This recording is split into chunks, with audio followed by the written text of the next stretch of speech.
ఏం బాబు, అందరిలోకి పెద్దవాడు నువ్వేనని శివ చెప్పాడు. నువ్వు ఉద్యోగానికి వెళ్ళట్లేదా? వెళ్తానమ్మా, తప్పకుండా వెళ్తాను.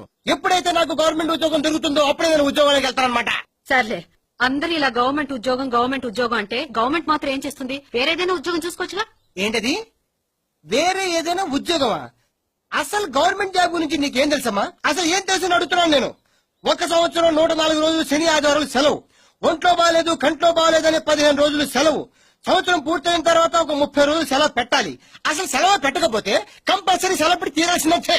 అది కాక శని ఆదివారాలు కాక గాంధీ జయంతి, కృష్ణ జయంతి, గోకులాష్టమి, వినాయక చవితి, సరస్వతి పూజ, విజయదశమి, దీపావళి, క్రిస్మస్, రంజాను, జనవరి 1, సంక్రాంతి, జనవరి 26, ఉగాది, బక్రీద్, గుడ్ ఫ్రైడే, మే 1, ఆగస్టు 15 అని ఓ 18 రోజులు సెలవు.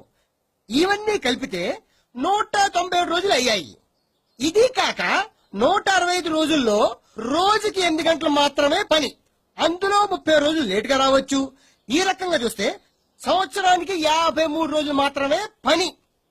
ఇందులో కొన్ని రోజులు బంధులు, స్ట్రైకులు, చచ్చే వరకు పింఛను, చచ్చిన తర్వాత పిల్లలకి ఉద్యోగాలు. ఇంత సుఖాన్ని వదిలిపెట్టుకుని వేరే ఉద్యోగం వెతుక్కోవడానికి నేను ఏమైనా పిచ్చోడా? బాటి పౌడుగా మాత్రం సొంతం లేదా నాకు? Tell me I say I